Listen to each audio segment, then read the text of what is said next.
Nagsisimula ang pelikula sa Timog Silangang Asya kung saan ang isang grupo ng mga sundalo ay kumukuha ng kanilang posisyon sa kagubatan, naghihintay sa kanilang target na dumating. Ginagamit nila ang kanilang sniper rifles upang subaybayan ang isang gusali na di umano ay tinitirhan ng isang ilegal na kumpanya. Ang kumpanya ay nagpapanggap bilang tagapangalaga ng mga bata, ngunit sa halip ay sangkot sa ilegal na organ smuggling. Dito natin nalalaman na ang mga sundalo ay mula sa Chinese Army at naroon sila upang pabagsakin ang kumpanya. Isa sa mga sundalo na nagngangalang Jin Mang ay naatasang tuparin ang pangunahing gawain na patayin ang target, si Song, na siya ring leader ng Salvation Society. Gayunpaman, na-distract siya nang mapansin ang mga inosenteng bata na pinipilit na manatili sa loob ng gusali laban sa kanilang kagustuhan. Nais ni Ming na iligtas ang mga bata, ngunit pinaalala siya ng kanyang kasamahan sa misyon nilang patayin ang target kaysa iligtas ang mga tao. Habang abala si Ming sa pakikipag-usap sa kanyang kasamahan, isa sa mga bata sa gusali ang kumuha ng isang basong bote, tiningnan ito at nasal-ayan siya mula sa higit 1 milya ang layo. Namangha si Ming kung paano nakita siya ng bata kahit na perpekto ang kanyang posisyon. Pagkatapos ng ilang sandali, nalaman nila na si Song Pao ay papunta na sa headquarters. Samantala, nanatiling nakatutok si Ming sa bata at nakita niyang dinadala siya sa operating room. Ang inosenteng bata ay malapit nang sumailalim sa isang delikadong operasyon upang kunin ang kanyang puso. Nang mapansin ito ni Ming, mabilis niyang binago ang kanyang posisyon. Nang makita ito, nagalit ang kanyang kasamahan, natatakot na baka mabaygo ang kanilang misyon. Bigla namang dumating si Song Pao habang malapit nang isagawa ang operasyon sa bata. Dahil dito, nahati si Ming sa pagitan ng pagliligtas sa bata at pagtupad sa kanyang target. Sa huli, nagpasya siyang iligtas ang bata at pinaputok ang baril sa lalaking mag-ooperate sa bata. Nang marinig ni Song Pao ang putok, agad siyang bumalik sa sasakyan, ngunit nagawa pa rin ni Ming na tamaan siya sa balikat. Kasunod nito, nagsimulang magpaputok ang mga tauhan ni Song Pao sa lahat ng direksyon, pumatay sa mga inosenteng bata. Nagawa ng mga sundalo na talunin ang mga kaaway, ngunit nabigo ang misyon dahil nakatakas ang kanilang target. Iniligtas ni Ming ang bata at nagpasya na siya na ang magpalaki rito. Gayunpaman, inakusahan siya ng kanyang mga kasamahan, sinasabi na ngayon ay makakapatay ng mas maraming tao si Song Pao. 10 taon ang lumipas, nakilala natin ang isang lalaki na nagngangalang Jin Tai na hinuhubog ang kanyang kakayahan bilang sniper. Ipinahayag na si Jin Tai ay ang parehong batang nailigtas ni Ming noon at siya na ngayon ay isa sa pinakamahusay na sniper sa kanyang batch ng hukbo. Kinabukasan, nagte-training si Jin Tai kasama ang kanyang mga kasamahan. Pinamumunuan ng sesyon ng veteranong sniper na si Men. Dumaraan si Jin Tai sa mahigpit na pagsasanay at ipinapakita ang kanyang kahangahangang galing. Gayunpaman, palagi siyang natatalo sa pinakamahusay na sniper sa batch na si Xiao Mei. Lumalabas na si Xiao ay nailigtas rin mula sa parehong lugar kung saan nailigtas si Jin Tai at pinalaki rin ni Ming. Sa susunod na eksena, sa wakas ay ginawaran si Jin Tai para sa kanyang pagsisikap at siya ay naatasang isakatuparan ang misyon na patayin si Song Pao. Nang malaman ito ni Xiao Mei kinabukasan, hinarap niya si Ming at tinanong kung bakit siya ang ipinadala ni Jin Tai sa halip na siya. Ngunit nanatiling tahimik si Ming. Samantala, nakikita natin si Jin Tai na nasa kanyang sniper position na at binabantayan ang galaw ng kaaway sa monitoring room. Ipinapalam ni Captain Wang kay Ming na 7 beses na nilang nabigo na patayin si Song Pao. Hinala rin niya na may especially iya mula sa Salvation Society sa kanilang organisasyon. Habang pinag-uusapan nila ito, natagpuan ng mga kaaway si Jin Tai at ang kanyang team. Agad silang inatake, at iniutos ni Ming kay Jin Tai na ihinto ang misyon. Napagtanto rin niya na tama si Wang sa lahat ng bagay. Kasabay nito, jammable ng mga tauhan ni Song Pao ang kanilang komunikasyon at monitoring channels, kaya hindi nila maibigay ang mga utos sa kanilang mga sundalo. Gayunpaman, mula sa communication line ni Ming, nakatanggap siya ng mahinang signal. Dito, sinabi ni Jin Tai na hindi siya umatras dahil ayaw niyang makapatay pa ng mas maraming tao si Song Pao. Dahil wala nang ibang pagpipilian, nagpasya si Ming na magpadala ng isa pang team na pinamumunuan ni Xiao Mei. Ngunit tumanggi si Captain Huang na payagang umalis ang team hanggat hindi nahuhuli ang especially iya. Ayon sa kanya, nalik ang kanilang intelligence at kahit gaano karaming tauhan ang ipadala, ang mga kaaway ay magiging live targets lamang. Dahil dito, nagkaroon ng mainit na pagtatalo sa pagitan ni Ming at Wang. Makalipas ang ilang sandali, bumalik ang kanilang koneksyon at ipinahayag ni Jin Tai na malinis na ang lugar ngunit wala si Song Pao roon. Ipinakita ni Jin Tai ang footage upang ipakita kung paano niya matagumpay na natupad ang misyon. Pagkatapos nito, iniutos ni Captain Wang kay Jin Tai na maghanap ng ebidensya. Sinunod ito ni Jin Tai at sa kaunting paghahanap ay natagpuan niya ang isang laptop na naglalaman ng impormasyon tungkol sa pagbebenta ng ilegal na armas, droga, at organo ng tao. Habang iniimbestigahan pa, natuklasan niya ang isang litrato ni Ming, na nagdulot ng pagdududa sa paniniwala ng lahat na si Ming ang especially iya. Sinubukan ni Ming na ipagtanggol ang sarili, ngunit iniutos ni Wang kay Xiaomei na dakpin siya. Naiinis si Ming dahil sa kabila ng kanyang 30 taong serbisyo, hindi pa rin siya pinagkakatiwalaan. Nang papalapit na si Xiaomei upang ibawi ang baril ni Ming, pinaputukan siya ng tunay na especially iya. Sa kabutihang palad, nailigtas siya ni Xiaomei at nagkaroon ng kaguluhan. Lumalabas na hindi lang isa kundi ilang tauhan mula sa base ang nagtatrabaho para kay Song Pa. Samantala, narinig ni Jin Tai ang kaguluhan at agad na dumiretso upang iligtas ang kanyang mga kasama. Sa base, tumutulong si Xiaomei kay Ming na labanan ang mga nagkasala. Pagkaraan ng ilang sandali, dumating si Jin Tai sa eksena at natagpuan ang mga patay na katawan ng kanyang mga kasamahan sa departamento. Nakita rin niya si Wong na malapit ng mamatay, na nagbigay alam sa kanya na sina Ming at Xiaomei ang tunay na mga traidor.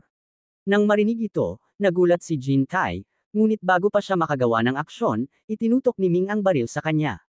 Sinabi ni Ming kay Jin Tai na huminto siya dahil hindi siya ang salarin, ngunit nagduda pa rin ang huli. Dahil dito, nagkaroon ng propesyonal na labanan ang dalawa.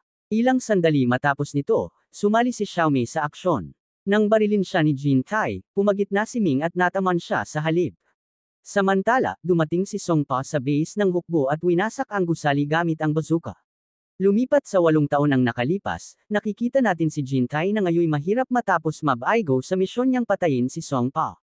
Isang gabi, habang naglalakad siya, biglang tumakbo sa kanya ang isang batang lalaki na nagngangalang Fang, hinahabol ng maraming lalaki dahil sa pagnanakaw ng pera. Tinawag ni Fang si Jin Tai na, Daddy, na nag-udyok sa mga tulisan na habulin at agawin ang pera ni Jin Tai. Dahil dito, dinala ni Jin Tai si Fang sa kanyang ina na si Min, na nagtatrabaho bilang escort sa isang bar. Humiling si Jin Tai na maibalik ang kanyang pera, ngunit hindi ito nagawa ni Min. Kaya't pinapasok ni Jin Tai si Fang sa pagtatrabaho para sa kanya hanggang sa maibalik ang pera. Pagkaraan ng ilang sandali, dinala niya ang bata sa kanyang bahay at pinaalalahanan na huwag na muling magnakaw.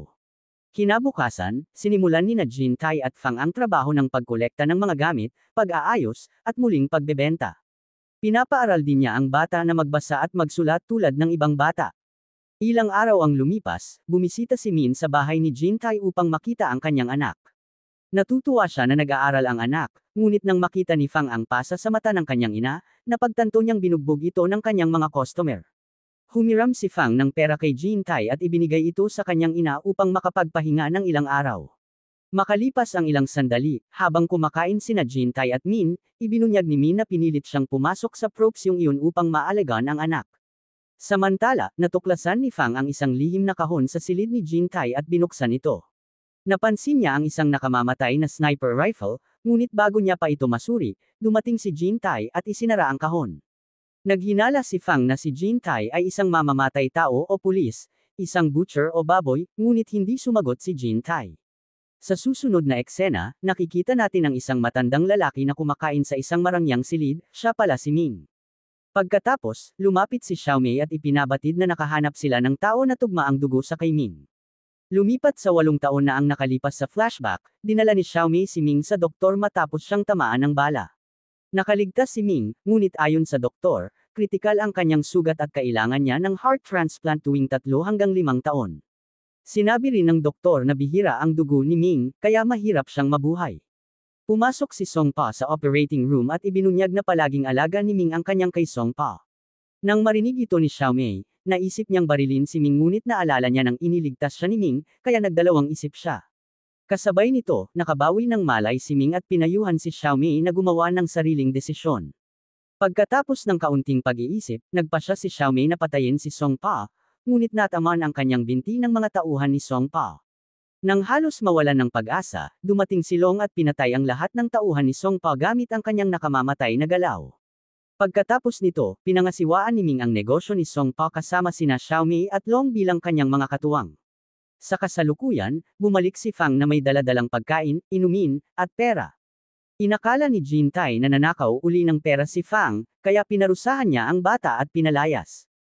Pagkaraan ng kaunting sandali, naalala niya ang dugo sa kamay ni Fang at napagtanto na nakuha ang pera sa pamamagitan ng pag-donate ng dugo.